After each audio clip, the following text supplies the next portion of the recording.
నమస్తే తెలుగు ప్రజల గుండె చప్పుడు మన తెలుగు టీవీ స్పీడ్ న్యూస్ కి స్వాగతం.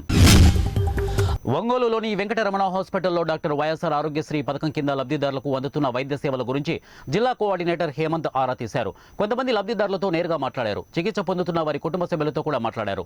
నాగులుపలపాడు మండలం ఉప్పుగుండూరుకు చెందిన తరుణ్ బాబు భార్య మానస కవల పిల్లలకు జన్మనిచ్చింది.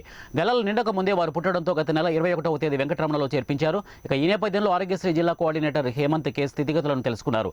ఆరోగ్యశ్రీ పథకం కింద చేరిన మీ వద్ద నుండి హాస్పిటల్ వారు ఏవైనా డబ్బులు వసూలు చేశారా, భోజనం సక్రమంగా పెడుతున్నారా, సేవల్లో ఏవైనా ఇబ్బందులు ఉన్నాయా అని జిల్లా కోఆర్డినేటర్ హేమంత్ అడిగి తెలుసుకున్నారు. అనంతరం అక్కడ ఆరోగ్య మిత్రతో మాట్లాడుతూ ఆసుపత్రికి వచ్చే వారిలో అర్హులైన వారు ఉంటే వారికి ఆరోగ్యశ్రీ పథకం కింద పూర్తి ఉచితంగా వైద్య సేవలు అందేలా చూడాలని సూచించారు. ప్రకాశం జిల్లాలో సిబిఎస్ఈ అమలు చేస్తున్న పాఠశాలల్లో ఈ నెల 12 నుండి 15వ తేదీ వరకు ఫార్మేటివ్ అసెస్మెంట్ 4 పరీక్షలు జరగనున్నట్లు డీసీఈబీ సెక్రటరీ వై వెంకట్రావు తెలిపారు. జిల్లాలో ప్రభుత్వ యాజమాన్యాలకు సంబంధించి 63 పాఠశాలల్లో సిబిఎస్ఈ అమలవుతుందని చెప్పారు. ఇక మిగిలిన పాఠశాలల్లో జరగనున్న ఫార్మేటివ్ అసెస్మెంట్ 4 పరీక్షల షెడ్యూల్ను కూడా వెంకట్రావు వివరించారు. టీడీపీ సోమనాథ్ సమావేశం రాష్ట్రంలో చంద్రబాబును ముఖ్యమంత్రి చేయడమే లక్ష్యంగా పనిచేస్తామని, ఎమ్మిగనూరు టీడీపీ సీటు బీసీలకు ఇచ్చినా ఇవ్వకపోయినా పార్టీ గెలుపు కోసం కృషి చేస్తామని డాక్టర్ మాచాని సోమనాథ్ అన్నారు. గురువారం స్థానిక కుర్ని దైవాచార సంఘంలో కుర్ని కులస్తులతో సమావేశం నిర్వహించారు. ఈ సందర్భంగా కుర్ని సంఘం నాయకులు మాట్లాడుతూ ఎమ్మిగనూరు సీటు వైసీపీ బీసీలకు కేటాయించిందని, టీడీపీ కూడా బీసీలకు మాచాని కుటుంబ సభ్యులైన డాక్టర్ మాచాని సోమనాథ్కు అవకాశం కల్పించాలని వారు కోరారు. గతంలో రాజకీయ పార్టీలు ఎమ్మిగనూరులో బీసీలను ఓటు బ్యాంకుగానే వాడుకున్నారు తప్ప మాజీ మంత్రి బీవీ మోహన్ రెడ్డి కూడా ఎమ్మిగనూరులో మంచి పేరు ఉందని, ఆయనకు కూడా అన్ని వర్గాల ప్రాధాన్యత ఇచ్చారని గుర్తు చేశారు. అనంతరం మాచాని సోమనాథ్ మాట్లాడుతూ ఇక తమ తాత ముత్తాతల నుండి ఎమ్మిగనూరు ప్రజలకు సేవా కార్యక్రమాలు చేస్తూ వస్తున్నారని గుర్తు చేశారు. 600 మందికి ఇంటి స్థలాలు కూడా ఇచ్చామన్నారు. చంద్రబాబు నాయుడు కూడా అన్ని వర్గాలకు మేలు చేస్తారని తెలిపారు. 70 సంవత్సరాల నుండి మాచాని కుటుంబం అనేక రాష్ట్రాల్లో గుర్తింపు ఉందని అన్నారు. మాజీ ముఖ్యమంత్రి ఎన్టీఆర్ మాచాని శివన్నకి ఇచ్చిన కండువా కప్పుకొని మీ ముందుకు రావడం జరిగిందని అన్నారు. టీడీపీ నుండి బీసీలకు సీటు వచ్చినా లేకున్నా టీడీపీకి మద్దతు ఇస్తామని చెప్పారు. ఈ కార్యక్రమంలో మాజీ కౌన్సిలర్ మాచాని శివ తదితరులు పాల్గొన్నారు. మెదక్ జిల్లా వెల్దుర్తి ఉమ్మడి మండల పరిధిలో జిల్లా కలెక్టర్ రాజర్షి షా పర్యటించారు. మండల పరిధిలోని ఉప్పులింగాపూర్, హకీంపేట గ్రామాల్లో పర్యటించిన కలెక్టర్ రైతుల సాగు చేస్తున్న ఆయిల్ ఫామ్ తోటలను పరిశీలించారు. జిల్లా వ్యాప్తంగా మొదటి సంవత్సరం 5,000 ఎకరాలలో ఆయిల్ ఫామ్ తోటలు సాగు చేసేందుకు కృషి చేస్తున్నామని, ఇప్పటి వరకు 1000 ఎకరాలలో సాగు చేసేందుకు రైతులు ముందుకు వచ్చి డీడీలు చెల్లించారని ఆయన రైతులకు సబ్సిడీపై డ్రిప్ పరికరాలు సమకూరుస్తామని, ఉపాధి హామీ కూలీల సహకారంతో మొక్కలు నాటే కార్యక్రమాన్ని ఏర్పాటు చేస్తామని, రైతుకు పెట్టుబడి ఇబ్బంది లేకుండా ప్రభుత్వం సహకరిస్తున్నందున ఆయిల్ ఫామ్ తోటలు సాగు చేయాలని సూచించారు. సాంప్రదాయంగా ఒకే పంటపై ఆధారపడకుండా ఆదాయం వచ్చే పంటలకు పండించేందుకు రైతులు ముందుకు రావాలని ఆయన పిలుపునిచ్చారు. రాష్ట్ర ప్రభుత్వానికి వ్యతిరేకంగా సమ్మె చేస్తున్న ఆశా వర్కర్లు చలో విజయవాడ పోతున్న నేపథ్యంలో ముందస్తుగా ప్రకాశం జిల్లా మార్కాపురం పోలీసులు అర్ధరాత్రి ఇళ్లలో ఉన్న ఆశా వర్కర్ల అక్రమ అరెస్టు చేశారు.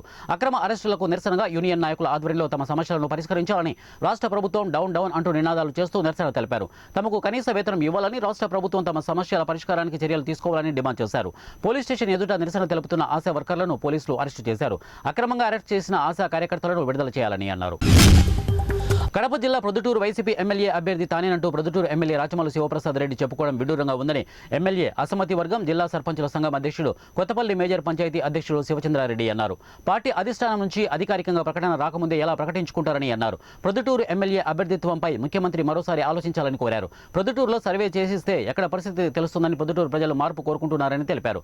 త్వరలోనే ఎన్నికల ప్రచారం ప్రారంభించబోతున్నామని శివచంద్రారెడ్డి తెలిపారు. రాష్ట్రంలో అత్యంత ప్రాధాన్యత కలిగిన వెలుగొండ ప్రాజెక్టు నిర్మాణంపై పాలక ప్రభుత్వం చర్యలు మంచిది కాదని, జరగని పనిని జరిగినట్లు చూపించి మళ్లీ ప్రజలను మోసం చేయాలని చూస్తున్నారని ఆమ్ ఆద్మీ పార్టీ జిల్లా అధ్యక్షులు వి సుదర్శన్ ధ్వజమెత్తారు. శ్రీ పూల సుబ్బయ్య వెలుగొండ ప్రాజెక్టు సత్వర నిర్మాణం పూర్తి కొరకు నిర్వాసితుల సమస్యల పరిష్కారం కోసం 1800 కోట్ల రూపాయల నిధులు విడుదల చేయాలని మరియు మార్కాపురం డివిజన్ కేంద్రంగా నూతన జిల్లా ఏర్పాటు ప్రకటన చేయాలని కోరుతూ బుధవారం ఆమ్ ఆద్మీ పార్టీ కార్యాలయంలో అన్ని రాజకీయ పార్టీల ప్రతినిధులు, ప్రజా సంఘాల నాయకులతో రౌండ్ టేబుల్ సమావేశం జరిగింది. ఈ సందర్భంగా సుదర్శన్ మాట్లాడుతూ వెలుగొండ ప్రాజెక్టు పూర్తి కానిదే, జాతికి అంకితం చేయనిదే ఎన్నికలకు రామని స్వయంగా రాష్ట్ర ముఖ్యమంత్రి చెప్పిన మాట నెరవేరకపోవడంతో రానున్న సార్వత్రిక ఎన్నికల్లో ప్రకాశం జిల్లా ప్రజలు తగిన బుద్ధి చెబుతారనే కారణంతో వెలుగొండ ప్రాజెక్టు పూర్తి కానిదే ప్రారంభిస్తామని కపట నాటకాలు వేస్తున్నారని ధ్వజమెత్తారు. ప్రకాశం జిల్లా నుండి ప్రాతినిధ్యం వహించిన 2 మంత్రులు, ఎమ్మెల్యేలు వెలుగొండ ప్రాజెక్టు నిర్మాణానికి సరిపడా నిధులు రాబట్టలేకపోయారని విమర్శించారు. పశ్చిమ ప్రకాశంలోని ఎమ్మెల్యేల చేతకానితనమే మార్కాపురం జిల్లా ఏర్పాటు కాలేదని దుయ్యబట్టారు. సిపిఐ జిల్లా నాయకులు అందే నాజరయ్య, సిపిఎం, సిపిఐ జిల్లా నాయకులు డి సోమయ్యలు మాట్లాడుతూ వెలుగొండ ప్రాజెక్టుపై చిత్తశుద్ధి లేదని, ప్రజలను మభ్యపెడుతున్నారని, కాలయాపన చేస్తున్నారని అందుకు నిదర్శనమే గత బడ్జెట్లో 101 కోట్ల రూపాయల నిధులు విడుదల చేయడమన్నారు. ఇక సర్వం కోల్పోయిన నిర్వాసితుల సమస్యలు పరిష్కారం చేయకుండా పూర్తిగా ప్రాజెక్టును ఏ విధంగా ప్రారంభిస్తారని ఆశ్చర్యం వ్యక్తం చేశారు. నిజంగా ప్రాజెక్టు పూర్తయితే అఖిలపక్ష పార్టీల నాయకులను తీసుకొని పోయి చూపించాలని కోరారు. ఇక ప్రభుత్వానికి రోజులు దగ్గర పడ్డాయని, ప్రజలు తగిన బుద్ధి చెప్పడానికి సిద్ధంగా ఉన్నారని, మార్కాపురం జిల్లా ఏర్పాటుతో పాటు వెలుగొండ ప్రాజెక్టు నిర్మాణంపై మీనమేషాలు లెక్కించవద్దని హెచ్చరించారు. జనసేన పార్టీ నాయకులు MV Suresh, BJP party incharge PV Krishnarao, Congress party నియోజకవర్గ నాయకులు తదితరులు ఈ కార్యక్రమంలో పాల్గొన్నారు. సీఎం జగన్మోహన్ రెడ్డి రాష్ట్రంలో ఉన్న దళితుల్ని దారుణంగా మోసం చేస్తున్నారని మాజీ ఎంపీ హర్షకుమార్ ఆరోపించారు. కడప నగరంలోని R&B గెస్ట్ హౌస్లో ఏర్పాటు చేసిన మీడియా సమావేశంలో ఆయన మాట్లాడుతూ వైఎస్ఆర్సీపీ ప్రభుత్వంలో రాష్ట్రంలో ఉన్న దళితులపైన దాడులు, అట్రాసిటీ కేసులు, హత్యలు ఎన్నో జరుగుతున్నాయని మండిపడ్డారు. దళితులకు రావాల్సిన హక్కుల సంక్షేమ పథకాల కోసం సింహగర్జన తలపెట్టామన్నారు. సీఎం జగన్మోహన్ రెడ్డి అధికారంలోకి వచ్చిన సంవత్సరానికే బడుగు వికాస్ అనే పథకాన్ని ఎత్తివేశారని ఆగ్రహం వ్యక్తం చేశారు. గత ముఖ్యమంత్రుల హయాంలో ఎస్సీ కార్పొరేషన్ నుంచి ఎస్సీలకు 1 లక్ష రూపాయల సబ్సిడీ నిధులు వచ్చేవని, సీఎం జగన్మోహన్ రెడ్డి అధికారంలోకి వచ్చిన తర్వాత 1 రూపాయి కూడా నిధులు ఇవ్వలేదని అన్నారు.